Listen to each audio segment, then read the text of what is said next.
Yeah, so how the heretics, this is first Saturday of November, and every first Saturday is Disassociation Day. And this is Cristian Brynjolfson, and he will never be disfellowshipped because no matter what he does, the elders will not kick him out. So tell us, how did you become a Jehovah Witness? Basically, back in 1982, my father passed away, and I was always interested in religion to a certain point. But when he passed, I found that I was studying a lot of religions. I had a library full of books by Herbert W. Armstrong, the Worldwide Church of God, the Rosicrucians, Knights of Columbus. So I studied for about 2.5 years, anything I could get my hands on, and a witness knocked on my door in January of 1985. And I was just vulnerable, looking for answers, and we started studying in January of 85. Paradise Book. Paradise Book. Yeah. So your father died. Well, sorry about that, of course, but that's kind of a classic. You get drawn into Jehovah Witness cult when you lost someone, and they show you about resurrection and everything. Yeah. Which I'd already studied that. I was even talking to some Mormons I went to school with and knew since kindergarten. But the irony was when I met the witness that knocked on my door, he looked familiar, and I started talking to him, and he told me his name. And it turns out I knew his son and daughter since kindergarten and remembered him from being a coach in Little League before he came back as a witness in his 40s. So that broke the ice right there. And then the other elder that was with him, when we started the study, I ended up going to school with his daughters in junior high. So it broke the ice and it made it easier because I was super shy. So I wasn't ready to start a study. But the fact I knew both of them through their kids, I figured, okay, I'll give it a shot. Okay. So you were baptized at 16? No, I started studying in 85. I didn't get baptized until the fall of 1987. I was in my 5th book. Okay. Yeah. So would you been baptized today if you knew what you know today? Would you been baptized then? Oh, absolutely not. Okay. No. It's a good question because some people say yes. No. Because of the situation, No, if I knew now what I knew then, I wouldn't have even started to study. No. Okay. So how long were you a Jehovah Witness, like a true believer? Did you Bethel pioneer? I was a servant. I auxiliary pioneered quite a bit when I was buying my business. So I was conducting 11 Bible studies, ministerial servant, could have been an elder by 25. But as we talk a little more and doubts began to set in, when I was baptized, I was active until 87 until early 1998. So. And what kind of doubts did you have? Well, the one thing I do remember is before I was baptized, there was a book someone had when I was studying, like I said, the Mormons. And I remember the book, and I remember things they brought up. And, they brought up 1975. They brought up the past with Russell.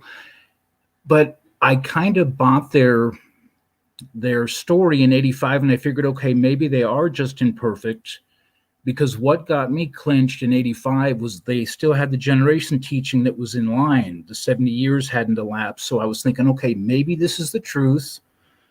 And maybe I just read some things from disgruntled ex-members. But I believed it wholeheartedly until the generation teaching changed in the mid-90s. Yeah. And, yeah. I really don't understand why they didn't keep the mid-90 thing, because it's so much better than the light they have now. It doesn't make any sense at all. I would be the same generation as my grandfather. Right. My grandpa was born in 1912. That means that I'm a part of the generation that saw 1914. Yeah. It's absolutely ridiculous. Yeah. Because they had the first change. I still remember the first district convention after the first change in 95. And then when I read how they changed it overlapping and contemporaries, and then they tried to get involved with how the governing body would or wouldn't be alive at the tribulation based on the generations. It got a lot sillier, but that was the clincher. I actually emotionally disconnected from the witnesses 3 years before I stopped going. So. Okay, but the funny thing is that you put 23 years you've been out, and what they would refer to as an unrepentant sinner. You celebrate holidays, and you had a worldly girlfriend and so on, and they know about it. And you did not move to a different part of the country, like fading? I ended up moving because of a divorce, and when I got my degree in 2003, I moved just out of life itself, but I didn't move to get away from them. I never had my card sent to a new congregation. Yeah, but you're not in hiding. That's my point. No. They know exactly where I am. Sure. Yeah. So for 23 years, you haven't been disfellowshipped. No. That's interesting. I know. It's rare. Because if there are some Jehovah Witness parent watching this, they have a kid at 16, smoke one cigarette, and they get kicked out, and the elders say, well, it's to keep the congregation clean. If there's one rotten egg, sourdough or what, but and those parents are pressured to be shunning their kid that smoked one cigarette. But if you smoke 100 cigarettes, they don't care, because shunning as a tool against you doesn't really work, since you don't care and your family are not witnesses. So keeping the congregation clean is not necessary when it comes to you, because this blackmail doesn't work anyway. So and that and the fact, I think the last meeting I ever went to was when actually the witness that studied with me passed away from cancer in 2003. And of course, I'm going to go to his memorial. And some people tried to hedge me in and get me into a corner at the reception after the memorial at the hall, but I just didn't give them the time of day. But they really kind of dropped it. They didn't pursue it. But people I knew already knew I was engaged, lived up in the Bay Area, was back in college, and that I celebrated Christmas and Halloween. They already knew that. So, yeah, but I don't know. But the fact that they didn't have any leverage, I didn't worry about losing a job or losing friends or losing my mother or family. Maybe they just figured he's not going to meetings, so we'll just let it lay where it is, and he's not causing a problem, so we'll just let it go. I don't know. Yeah. So. Well, it kind of proves my point. The shunning thing is, the Watchtower wrote negatively about shunning in 1952, and they said that shunning is unbiblical, and it is a way for clergy to have secular terror, a weapon to use for secular terror. Yeah. So they identified it as blackmail and secular terror. So when they do it, they really, the blackmail doesn't work for you, so they don't even do anything. If your mother would be a Jehovah Witness, 90 years old and senile, they would kick you out, because then they could use her as leverage.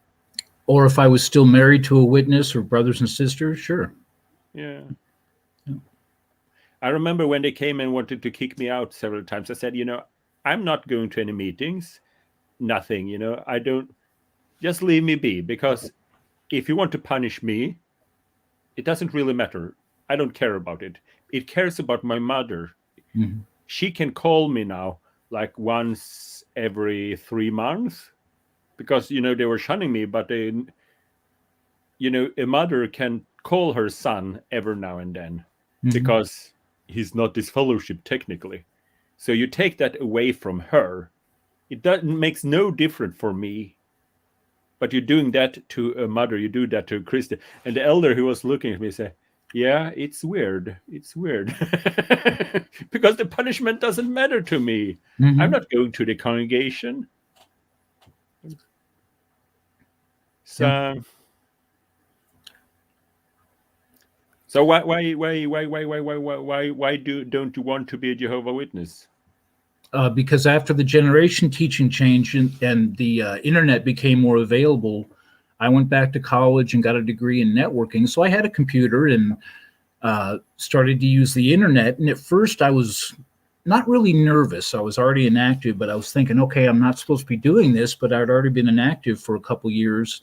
And once I just saw how they documented all the errors and the blatant lack of ethics with hiding child abuse, because I wasn't on the internet looking for dirt on them. I just said, okay, what's actually happened? And 99% of the quotes were from their own literature. So it was just the information that what I was told in 1985 was completely different 15 years later. And it wasn't just imperfection or a mistake or the light getting brighter. This is blatant lying, cover-ups, and a lack of ethics with how they treat especially young people with abuse.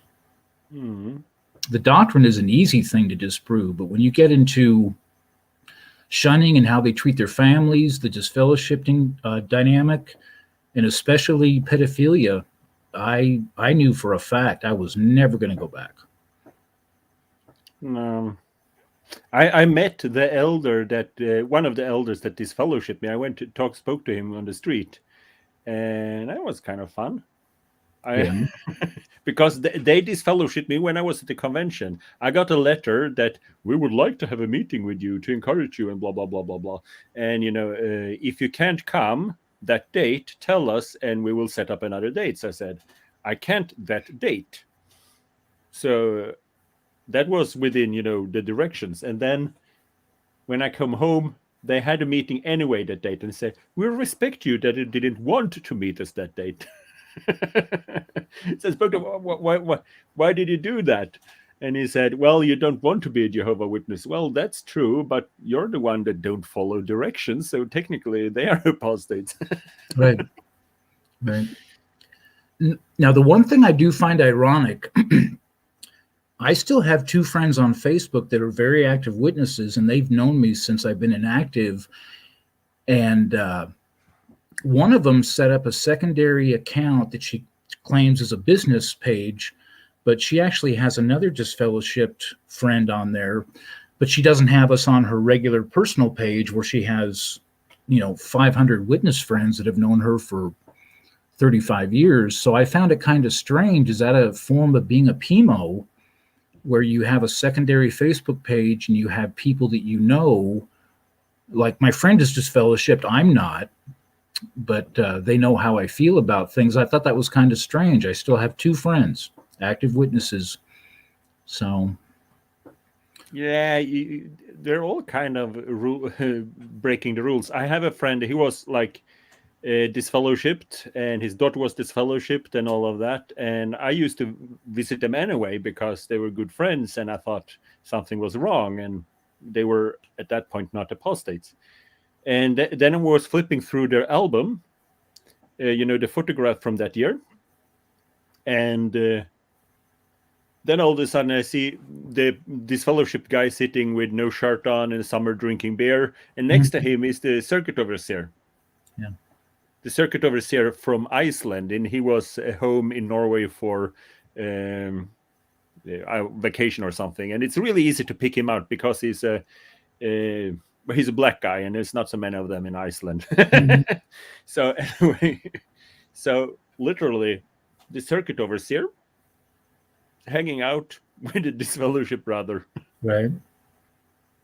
Yeah, the one thing I did notice when I first came in, all the circuit overseers were married. They'd been in the work for 15, 20 years. The last 3 years I was active up in northern Nevada, the last two circuit overseers I had were single.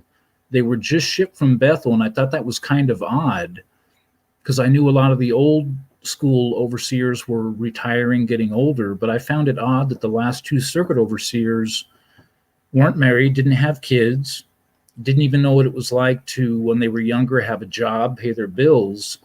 And I frankly don't know if after 98 more circuit overseers were single and shipped from Bethel to just have a position to look like they have authority, but I thought that was kind of odd. Single circuit overseers. I didn't see that for 12 years. Yeah. No, it's weird. Yeah. So you have no family in the truth, but you were married as a witness. I was married for 8, together 10 years, married for 8. Yeah. Yeah. Yeah. And she was actually disfellowshipped twice Oh. after our divorce, which I find that with a lot of witnesses, when they get divorced, a lot of them are mad. We haven't been married for 20 some years. I just wanted her to be happy. And after we got divorced, she called me and said, "Hey, I'm getting disfellowshipped." And I said, "Well, I just want you to be happy. You got to find your way." But she ended up getting reinstated because she had a young boy and her parents wouldn't talk to the boy. So she got reinstated to have her parents be able to interact with her son. And she got disfellowshipped again about 3 years later, came back again, got remarried. But I was never angry at my ex-wife. I just said, we're not happy and I will never become an active witness, but I still want someone to at least have the freedom to live their life and be as happy as they can be. But yeah, we were married almost 10 years. But I do actually have 2 cousins that are still active down out of San Diego area. So, and they've been active since the late 70s. But I'm not really close. They know I've been inactive for 23 years, and I saw them at a family funeral about 4 years ago. No issues. They didn't shun me. So, go figure. Yeah. Yeah. So your ex, she got kicked out twice, and she came back because of family. Because she had a newborn son, and her family and parents wouldn't even talk to her newborn baby unless she was reinstated. Yeah. So. Yeah, it kind of proves my point, the whole thing about keeping the congregation clean. If you see someone that's kind of above shunning because you don't care about the witnesses and you have no family, they get away with murder, so to speak. Yeah, because I remember she'd called me when she was disfellowshipped. And at first she said, "I shouldn't be talking to you." And I said, "I don't care." I didn't know if there was some legal matter with the divorce, or maybe she found something of mine in the old apartment when she moved. But when she had called me, she sounded so much different. She was clear-headed. She had a good sense of independence. She had a good sense of what she believed and why. And I thought it was good to see her maturing and growing up and be her own person. But once she had her son and her parents wouldn't talk, I think when I talked to her 6 months later, she just said, "I'm getting reinstated." And I said, "Well, good luck." She always lived halfway across the country, so I haven't even physically seen her for decades. But I just want people to be happy, but it's a shame that leverage was used to get her back in twice. Yeah. Yeah, it's like people often, it's a cult. There's no nice way to put it. But when you told your story, it's kind of annoying because I know a lot of, cults take nice people and use their goodness, exploit it, basically. So you have, it's a big loyalty. It's a good thing, when they shun their kids. Like the loyalty is a good thing, but it's used in the wrong way. Yeah. And they say, it's like my parents know I haven't done anything wrong originally. Now I'm an apostate and they think that's wrong. But, like originally, they know I didn't do anything wrong and they know it's the elders. So for them, it's just loyalty. And they keep the congregation clean. But if you would have been in my congregation, you could have, I don't know, you could have brought a Christmas tree to Kingdom Hall if you wanted and nothing happened. Right. Because you're unshunnable. Right. Right. It's funny you mention that because, like you said, certain people that are very empathetic and very emotional, they're strong with their families, they love their parents. The witnesses, like you said, they exploit that and they start to use that for leverage to basically control people. But I found it was a shame that how many of these people are waking up middle-aged, upper middle-aged, grandparents. Are they that blinded by cognitive dissonance by the brainwashing, or do they sometimes sit back and say, I don't know, why does my son only love me because I'm a witness? Do they ever have moments of clarity, or are they just so brainwashed? I forgot what it's like to think like a witness because it's been so long, but those are things I wonder about. If they ever question what they're doing and why, and now that they're going through COVID and they're not physically seeing the other witnesses face to face, it's all on Zoom. I really wonder what's going through their head emotionally, because the genuine human contact with either family or friends, it hasn't been there, even before COVID. The witnesses could all go to the Kingdom Hall and see each other and hug and shake hands, but there were a lot of witnesses I'd known for years, and I didn't know them really anymore after 10 years than I did the first day I met them. Yeah. So it will be fun to see the aftermath of this Zoom thing, because I have a connection now, Pimo. He met some elders from another congregation, and this elder came to him and asked, how many of the witnesses in your congregation have the video on? Right. So it was obviously there's something they've been talking about. We want the brothers to keep the video on. So it was kind of the top of his mind, that the brothers, they log on to Zoom, but you don't really know if they're listening, and they lost the possibility to control them. Yeah. So, and then the elders started making, they make all the, maybe blah, blah, blah, blah, blah, all kind of excuses that maybe they have a technical problem and stuff like that. But it was obvious, like the elders were worried about the brothers not putting on the camera because they might be doing something else, or maybe just wandering around in their underwear and not listening to the spiritual food. Right. I'd heard, because I still keep in contact with one of my good friends. He was just fellowshipped about 18 years ago. He actually knew Bill Bowen back in Tennessee for a while. Who? Bill Bowen. He knew Bill Bowen. Yeah, okay. Yeah. But I talked to him, and I guess he still keeps in touch with his family.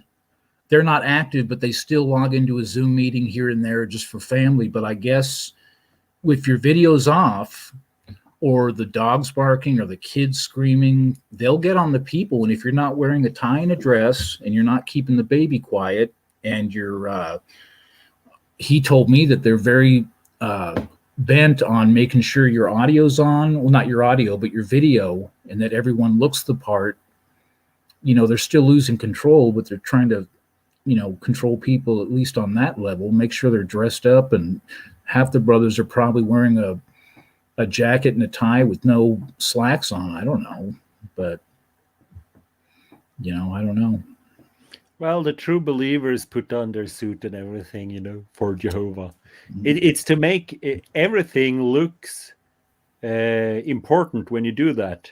Mm-hmm. When you build a big building with 5 meters to the ceiling, and you put on some weird clothes and say, la la la la la la la la, and they start talking. It sounds important. Mm-hmm.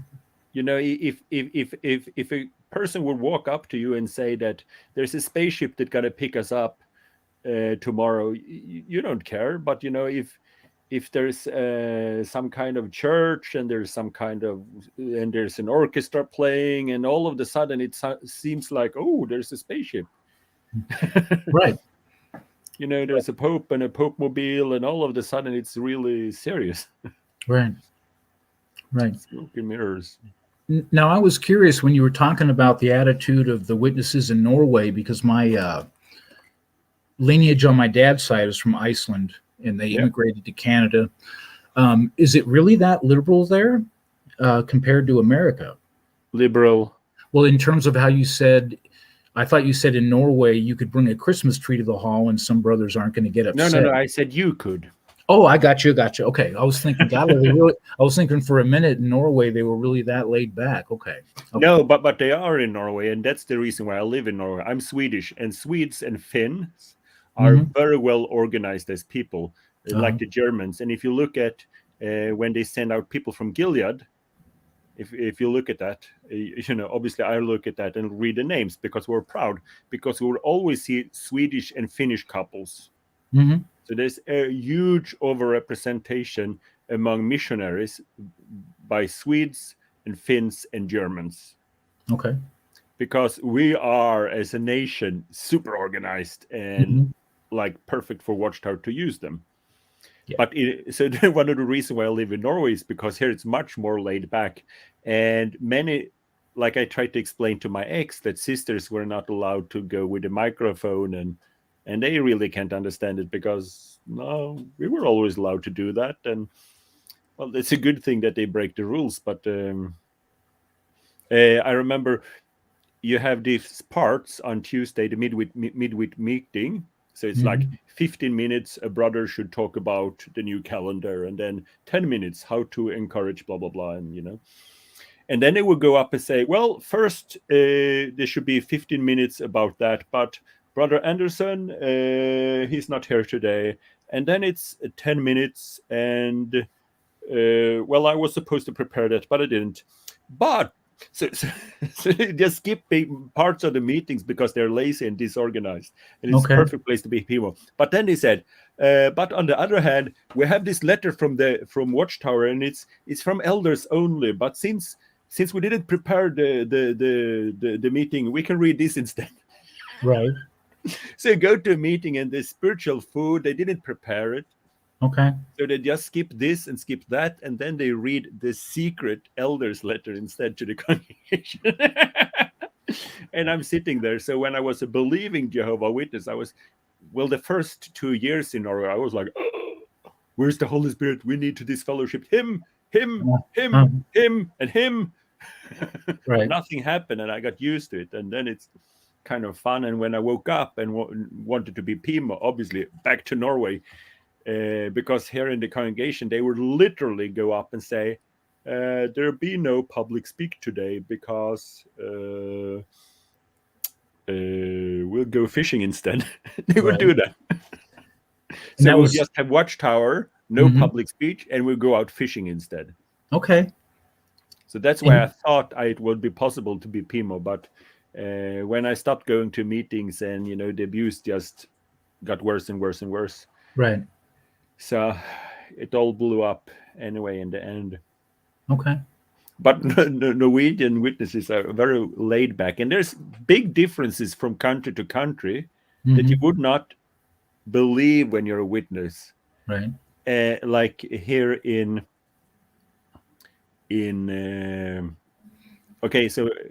Sweden and Norway and America, you know, normally when you get disfellowshipped, it's for fornication. You know, that's fun. But I know I think it's Bolivia, I have some missionary friends, and they said the most common reason to be disfellowshipped is theft.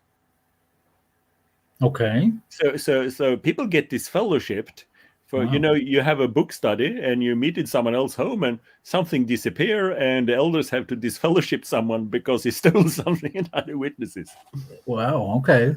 That's interesting. Yeah, and also I spoke to some Swedes that were missionary in Africa, and they really didn't understand the thing with fornication. So you had to explain it over and over again what it was, and you're not allowed to do it. And he was a circuit overseer, because it was okay. So obviously this is hearsay, but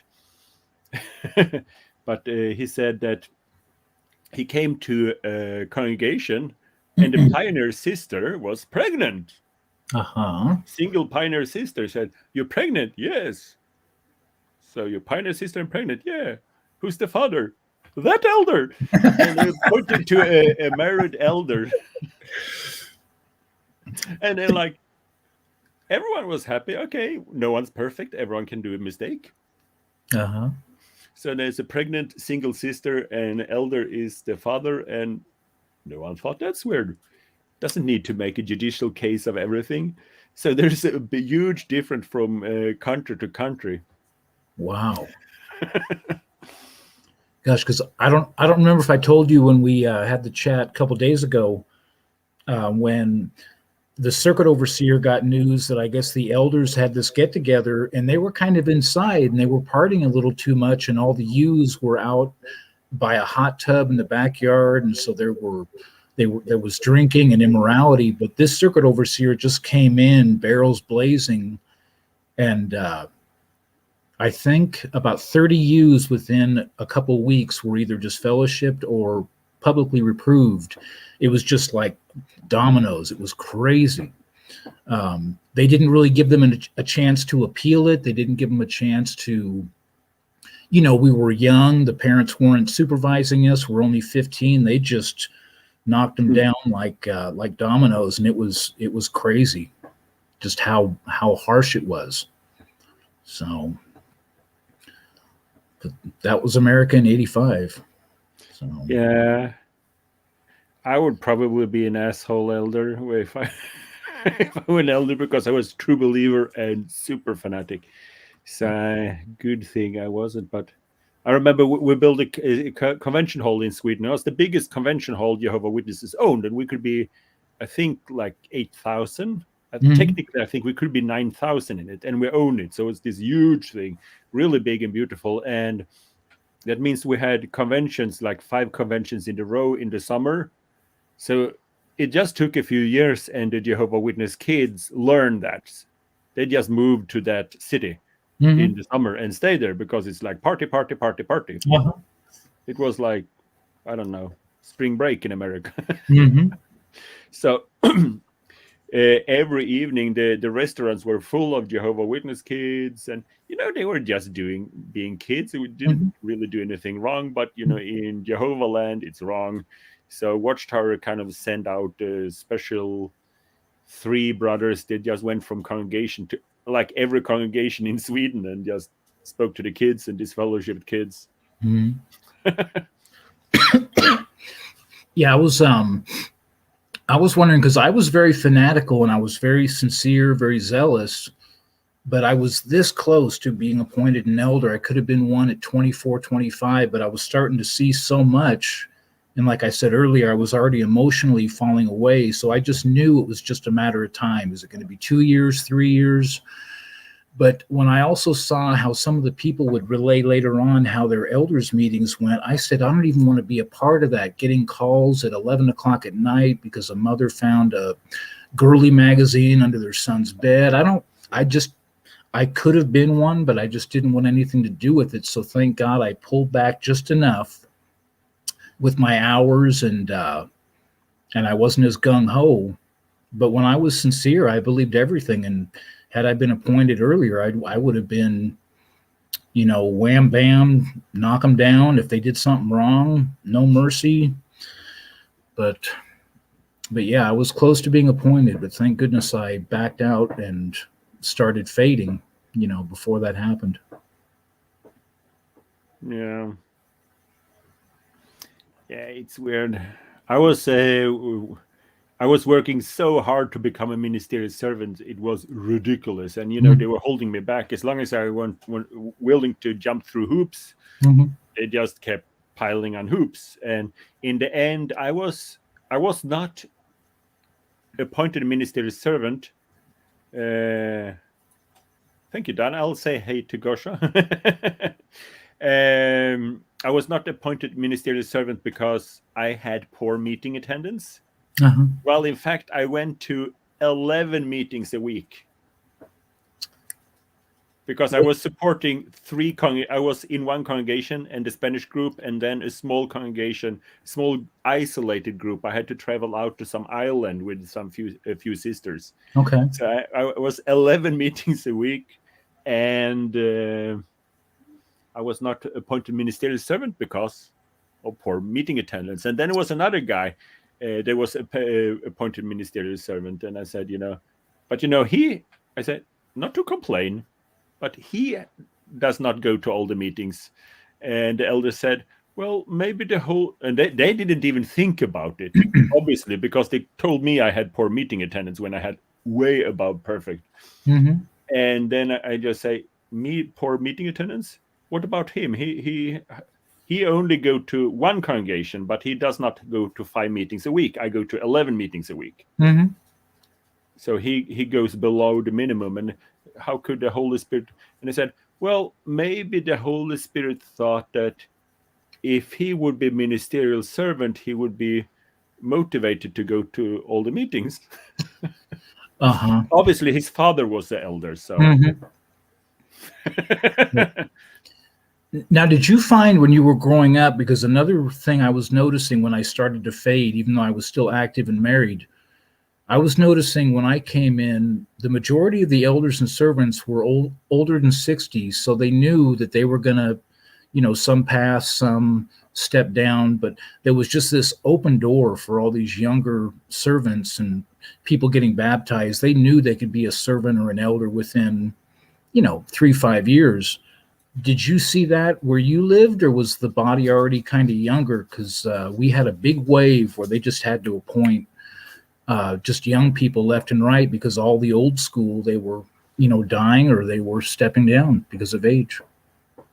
Well, it's difficult to say. I didn't know if in the country it had a different demographic overall, or. Okay. I think we had a very evenly spread demographic. Okay. But the elder, at that point, we had a circuit overseer that really liked me, because he was like this zealous, crazy person that used to be cycling around on a bicycle, starting new congregations.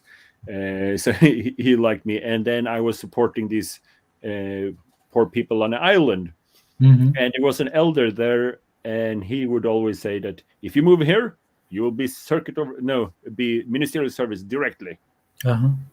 But I thought that feels wrong, taking being ministerial servant as a bribe. Right. And then he came to me and said, if you come here, you'll be ministerial, because I already spoken to the circuit overseer and we fixed this. And I was a true believer. So I thought, this sounds way too man-made, that they organized this on the back room. Mm-hmm. But then I said, actually, I am a ministerial servant now. And then they just hired a bid and said, if you come here, you'll be elder. Yeah. Like that. Mm-hmm. And I would have been. Uh-huh. And I said no, because I was a true believer and I wanted to be done Jehovah's way. Right. Right. So all in all, I was pioneer for almost 10 years and been on 4 Bethels. And I only been ministerial servant for 1 month. Wow. And did you ever make people in the congregation thought I was an elder because of just all the stuff I was doing? Right. Did you ever make it to the Bethel in New York, or this was all European and Scandinavian branches? No, I never been a Bethelite. That's very important for the Beth. There's a hierarchy, and it's a lot of status. Even they say it's not. So Right. if I talk to Bethelites, they're like, "You were never a real Bethelite." No, but I was there. I ate the food. I worked the same hours as them, but I was working with construction. Okay. And then you're not a Bethelite. But so I worked at the Norwegian Bethel, and then it's a secret Norwegian Bethel, was basically just a sweatshop making stuff for sale to make money. And then I've been a few days on the Finnish Bethel and the Russian Bethel. But all of it was construction. Okay. Okay. So I have to make a video about the secret Bethel. So basically we had a sawmill. Yeah. We were making timber. It started out like making material for building Bethel. Uh-huh. But then they just kept doing it, and we were making... they told us if we worked, they would have status as Bethelites. We were making 2x8s, this big. And I was thinking, okay, so this is some kind of weird project, because we normally never use 2x8s when we build Kingdom Hall. Right. And we're making 2x8 and 2x8 and 2x8 all the time. So in the end, I asked them, why are you making 2x8? Well, we get the highest price for 2x8. Okay. So we were making 2x8 and selling. Right. Right. Yeah, because most of the single-story construction I've done, 2x6s and a beam here and there, depending on the bearing walls. But I didn't know their Bethel was doing that. So they were selling to just like worldly contractors, or it was a completely different thing, or to other witnesses for other reasons? I don't know who they sold it to, but we had this sawmill. And we were normally, if you make a Kingdom Hall, you decide all the fractions you need. You need this, you need that. And then you make the materials. And you can cut down the trees in the length. So, but we were just making 2x8, 2x8, 2x8, 2x8, Right. all the time 2x8. Right. Quote unquote, because that's what give the best price. So we were making something, they were selling it. So there were free labor, and we were basically making a product and selling it. Okay. So that's for profit. Yeah. And I might add that Watchtower closed it down and never spoke about it again. So, but when we went there, they told us that we would have status as Bethelites. And then when I met some Bethelites and they say, "Are you on Bethel?" Yes, I'm on Bethel too. I'm on the sawmill. And I've never seen a more condescending face than they did. Looked at me like, "You are not a Bethelite." Mm-hmm. You're a volunteer laborer. Now, I'm curious, with different people I've known that have gotten hurt on quick builds in the U.S., with European labor law, do they still, is there any protection if the brother cuts a finger off, or is it basically you're a volunteer, and if you get hurt on a volunteer project in the sawmill and you cut your finger off, or do they pretty much just say, we'll bandage it and go home, or did they have labor laws that would protect the people that worked in foreign countries? Well, Europe is not one country, but Well, yeah, right. But I mean, you have to sign this waiver, which is the most evil thing Watchtower ever written. Because when you teach someone about construction, like you start with the easy thing, teach them, and then they have to work for a while, and then you have like modules, so you learn more and more and more. And Watchtower is good at teaching. So if they want to teach people how to use different tools, and so you started with one module, like the basic, how to not kill anyone at the building site, and then go on, they could do that. But instead you have this brochure you have to sign now. That's basically just a waiver with no educational value. You flip through it and like, don't do anything dangerous, don't fall down, and kids sign it. I hate it because they could make a good it's written by lawyers with the only I don't like it. I've been to a lot of constructions and I've seen places where it's done really good focus on security, making sure everything is and then safe. I've been in places that's absolutely they don't know anything what they're doing. So I started to take it on me because to go and talk to the guy who was in charge of security. And quite often they would put some weirdo with bad people skill. We had to place him somewhere. And he was in charge of security. I think the last time I went to a quick building, so I went up and spoke to the brother who was in charge of security. And I said, oh, this is important, brother. This is very important. Do you have a worldly education? He said, no, but Jehovah's Spirit. And then he started saying, I picture here around the building are full of demons. And then there are angels protecting us. That's his idea of security. I said, what do you do? Well, make sure everyone has a helmet. That's nothing to do with security. No. Like that's like making sure cars have brakes. You can't allow it's more complicated. Right. That's just common sense safety, wearing a helmet. Well, actually, if you believe like this helmet is some kind of because he also said like we wear the helmet. This is a common Jehovah Witness belief, because if you look at the pictures of paradise, you see a lot of people often building a barn or something, and all of them are wearing helmets. So witnesses believe, you're immortal, but still wearing a helmet. It means you show respect for life. It's the principle of taking respect life.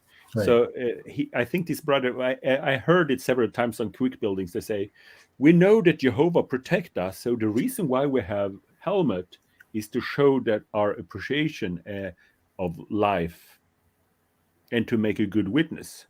So they actually believe in angelic protection. I heard it many times. Right, me too. But that goes against the Watchtower's belief. But you put a person that don't know anything about construction, and he has this religious belief, and mumbling about helmets shows us. So I used to go up to them and tell them that there was a kid, a 17-year-old kid in Finland. He was on a scaffolding, was just like a meter high, took a step back, fall down, broke his neck, died. Oh. And then you see, and then it's really sad to see how the witnesses react. Some of, if they're professional, they say, yeah, that might happen. But these religious nuts that are in charge of security, they start like, well, maybe, I'm not kidding, this is what they said, maybe he committed a sin and in his home congregation and didn't tell the elders. That's why he broke his neck when he fell down on scaffolding. And that's the guy in charge of security. Yeah. Yeah. I've heard that line too. You know, when someone has a disaster, someone gets hurt or dies, they say it was the Job scenario where the secret sin caught up with them, and that was their way of displaying they lacked angelic protection. So, yeah, I've heard that. I've heard that one too. Wow. Yeah. So we don't have an insurance when we work for Watchtower here, but and actually they say we don't provide insurance because it's not a charity. Exactly. That's really crappy. You have 100 people working for you for free. You know, that's just a good Bible principle that you should show your appreciation for what they do. You know, give them food and hospitality and insurance. That's just right. But it doesn't cost them that much when no, and if you look at the fact that they're benefiting from charity status around the world, but then they say we won't give insurance because, well, that's a whole nother subject. But it's a shame. I've seen a lot of people. I even knew a couple of circuit overseers that were literally given the hammer overnight, and they didn't have any skills. If it was 40 years ago, 50 when there was printing and other skills they had when they were younger at Bethel, maybe. But I knew a lot of people that within a week's time, they were let go. And it's him and his wife, they're 75. They don't have any savings.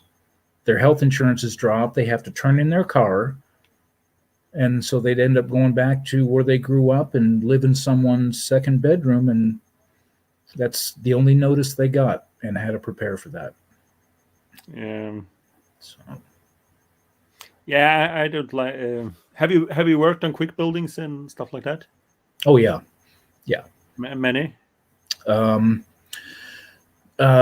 Quick builds in Southern California, and then they built the Mira Loma Assembly Hall, which is a little bit, about a half an hour out of Orange County, Anaheim. But yeah, quite a bit, because I was a landscaper after I was a framer before I graduated. So yeah, I was doing framing, and so they'd get us out there to frame. My ex-wife's family were drywallers, so yeah, I worked on a lot of them. Yeah, quick buildings were fun. That's kind of the only thing I don't regret. It was a lot of fun being on the quick building. Yeah, I didn't mind them. When you kind of get to know more about the trade, I remember the mayhem when they would first have to pour the slab, and it would be the first thing in the first morning. And if you're pouring that many yards of concrete for a parking lot and you don't know what you're doing with concrete, you could lose tens of thousands of dollars in material and a bad pour. But I remember once the slab was good, and then they got to the framing, drywall, electrical, and then fine-tune it with finish work, it was okay. But I always had a good time. That's where most of the brothers met their future wives, at quick builds. They'd be serving food, and the brothers would be out there looking macho, pounding nails and putting a roof on, kind of stuff. Yeah. So we had in our congregation, we had a sister, and she was an entrepreneur. She had her own company, construction company. So she was a bricklayer and a carpenter. Wow. Yeah, single lady. And we knew that, and we were building our Kingdom Hall. You know where they put her? To stir the soup. I was going to say, did they put her in the kitchen? Yeah. Wow. They put her to stir the soup. Wow. Because I know with the brothers, because I knew one brother that was a master millwright. He was a general contractor, electrician, framer, most phases of building, roofing, and they had this guy busy for 80% of the whole weekend. He'd be lucky to go home and get 4 or 5 hours sleep, and they just wore him into the ground. It was a shame. But if you're a brother, they'll use it. They'll use it all up, you know. But no, I knew a lot of sisters that, yeah, they were delegated to kitchen duty. So yeah, to be fair, this sister, no one wants to claim to be the person who did it, but I heard this story many times, and I know it's true. And they said someone saw that this was wrong and sent her up, but no one wants to be the person that did it, because it was the head honcho elder that said she would do it, and someone basically went against him and asked her to go up and do. But like, so Efrain say here, once they found a young worker passed out in manhole because of the chemical fused from above, the Betelites would joke about that. I didn't find it funny. And I've seen stuff like that before. Like, you have accidents and maybe no one dies and they think it's a joke. It's not a joke. If you're a professional like me, we don't joke about people almost getting killed. no. We don't joke about someone tripping over. We don't joke about anything.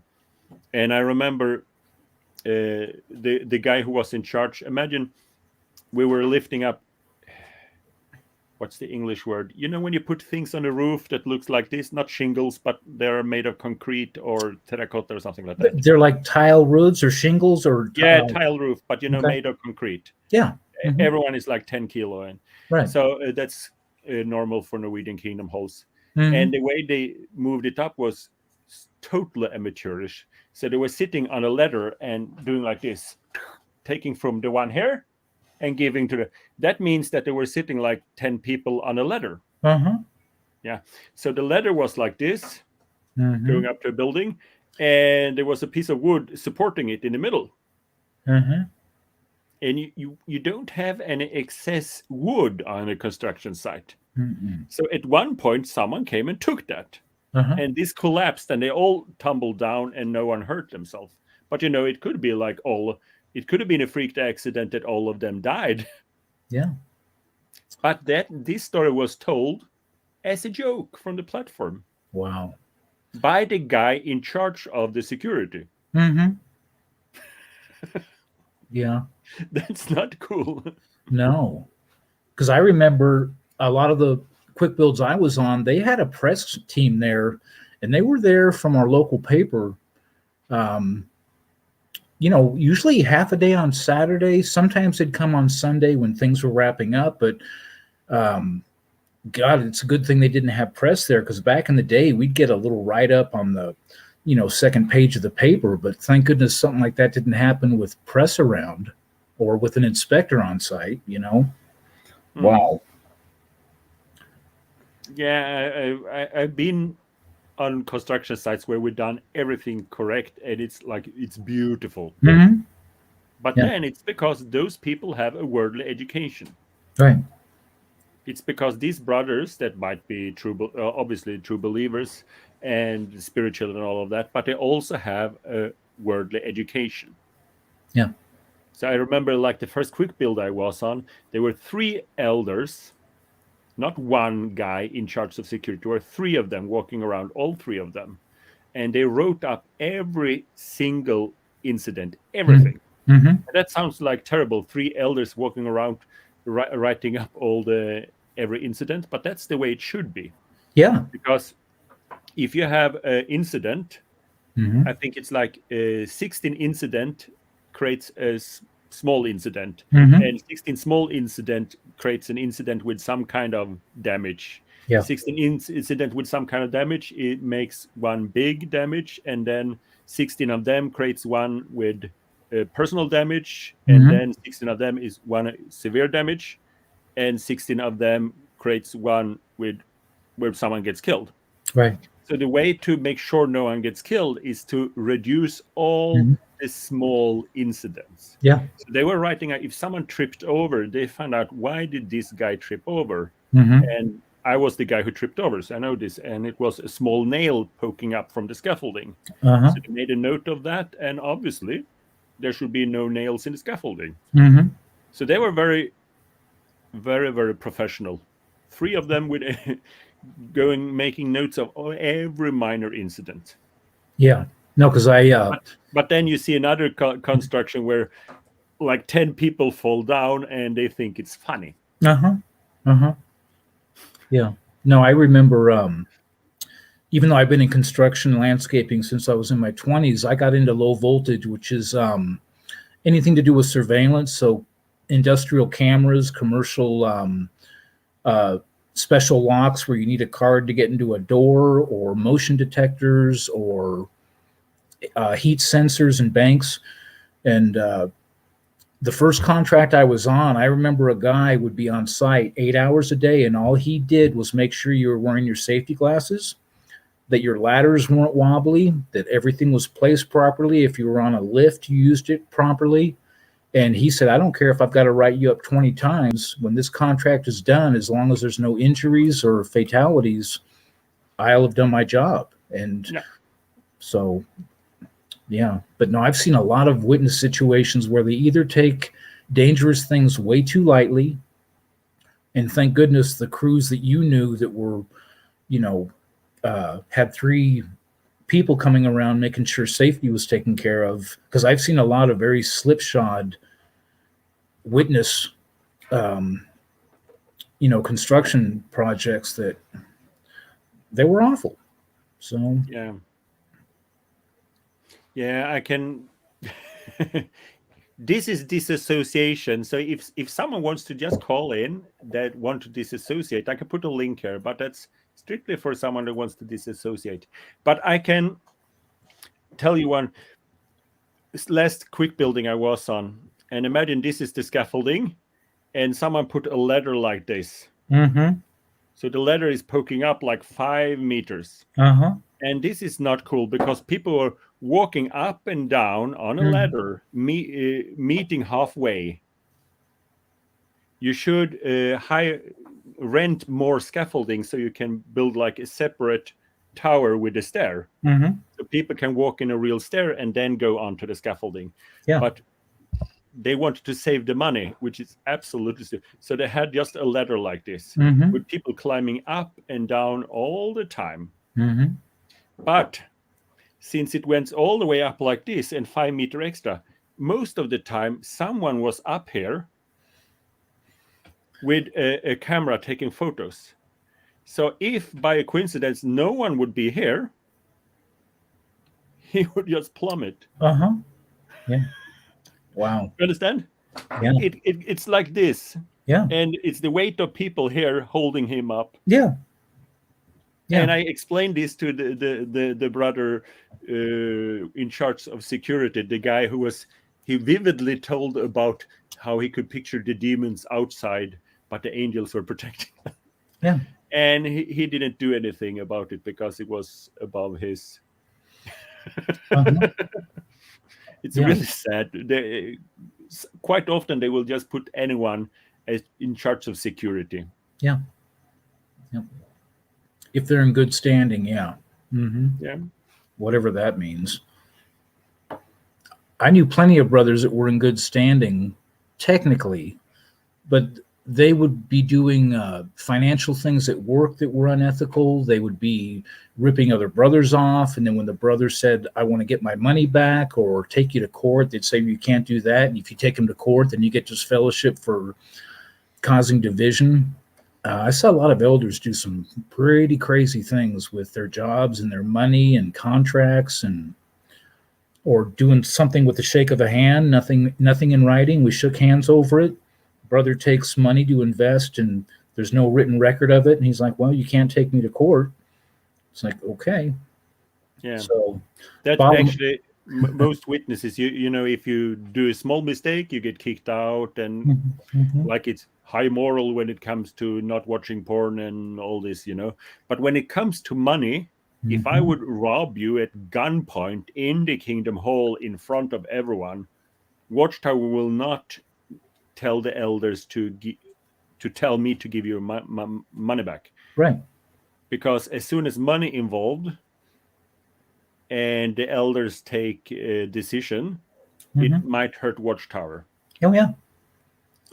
So this keep the congregation clean absolutely do not apply when it comes to one brother ripping another brother off. Yeah. And since the witnesses don't know that,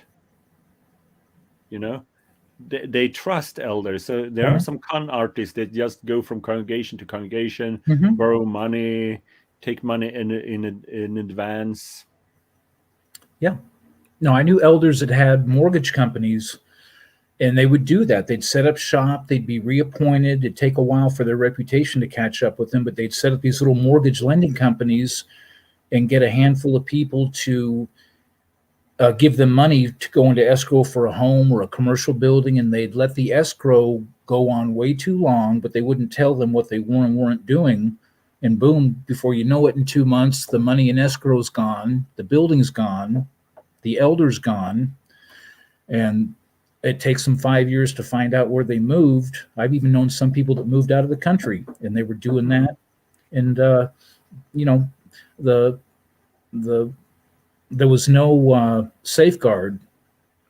I think that's the one thing that bothers me most about the child abuse is when someone gets a card sent from another hall and they're a registered sex offender or something's been done judicially, all the elders know when that clown moves in, okay, now we know we're not going to let him go out and service with our daughter or our son. So they all know that. So they keep themselves safe with not inviting him over for a barbecue, but they don't tell 90 publishers going to the hall don't do the same thing. They just don't tell them. Yeah. It's infuriating. Yeah, if there's a Jehovah Witness watching this, why can't everyone have the Elders book? There's a rule for how a woman should act if she's raped. Why shouldn't she be able to read these rules? Yeah. Right. Well, not just that, but I was talking to an elder before I was baptized. He was the contractor I built a house with. And I didn't know, because I would go to the beach a lot with my best friend, and sometimes it'd be kind of a big crowd, maybe 10 people. All the girls would go with a pioneer sister, all the guys would go with an elder, whatever. But the elder was telling me, if something happens and you're with a group at the beach and your car breaks down on the way home, don't sleep in the car, because if you fall asleep in the car with people of the opposite sex, you can have a judicial meeting started. And I said, you have to be kidding me. I said, what are you supposed to do if your car breaks down in the middle of nowhere? And he said, the worst case scenario, get out and walk. This is before cell phones in the 80s. Get out and walk, find a gas station. If you have to walk 5 miles, then you have to call the presiding overseer to document what happened. But he told me like it was no big deal. Some people that got stuck in situations where they just happened to sleep in a car because it broke down, some of them were they were publicly reproved because they happened to be in a compartment with people of the opposite sex, even though they broke down. I know people that have gotten in trouble for that. Yeah. So, if the elders don't trust you, then it's the whole night rule. They can kick you out for being under the same roof as a person of the opposite sex or with a known homosexual. Right. So that's, my poor wife was sick, ex-wife, and I built a small house for her in the garden. Yeah. So it's 35 square meters. It's just a room, a kitchen, a bathroom, and a bedroom. A really small house, That's a good husband doing that for her. Yeah. But then the elders came up with this idea that she couldn't use it. If I had help on the farm and so she could go out in that house to rest, no, because then I do not have a chaperone and I would be disfellowshipped.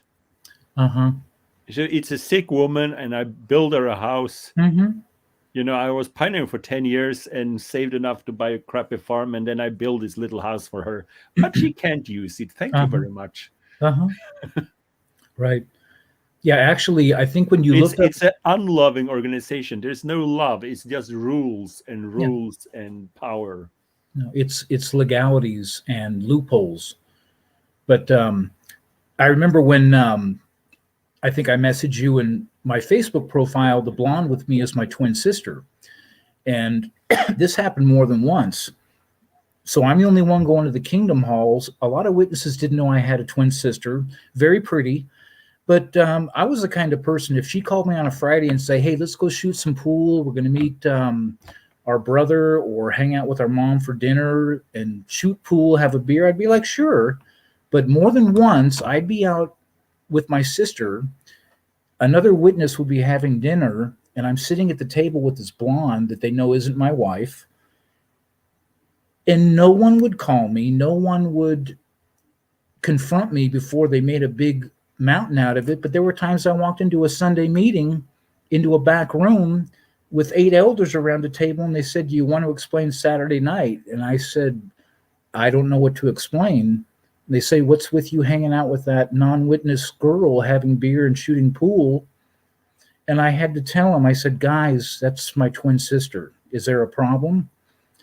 And then they'd try to brush it off. And I said, why didn't one of you just walk up to me while we were shooting pool or having dinner? Why didn't you just nip it in the bud? But that happened a lot. They just see something in public and then they make a big drama out of it. That happened to me more than once. Yeah. So, but it's a shame.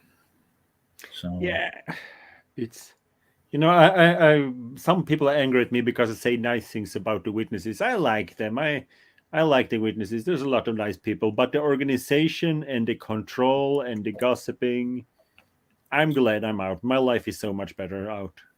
Yeah, me too, because I'm a lot like you. I didn't have a lot of real bad issues with elders that were verbally abusive or put me down.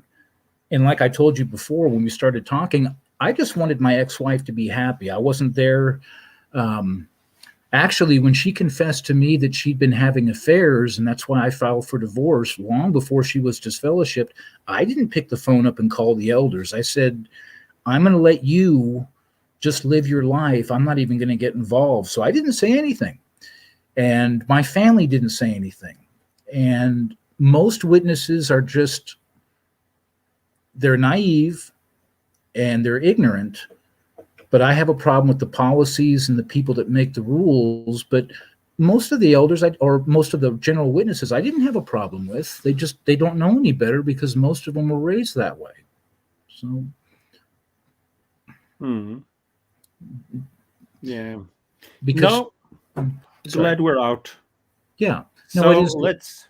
I have my gavel, my wife told me to put on a tie because disassociation is important thing. So, do you have any last word as a Jehovah Witness? I do not. Okay, so Cristian Brynjolfson is no longer one of Jehovah Witnesses.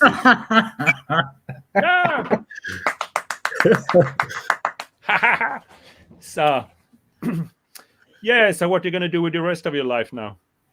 Just what I've been doing. So, work, my dogs. I'm surprised my dogs didn't bark while I was doing this, but they're back in the bedroom. So, yeah, no. But the angels are leading our YouTube stream here. So, absolutely. But no, I've had my 40s were great. My 50s, I'm 52. My life's getting much better as I get older, much happier than in my 20s. So no complaints. Yeah. So you get congratulations from Loyal Tangi. So if anyone want to disassociate from the cult of Watchtower next month, please give me a call and see you in paradise. So are you out? Yes, soon.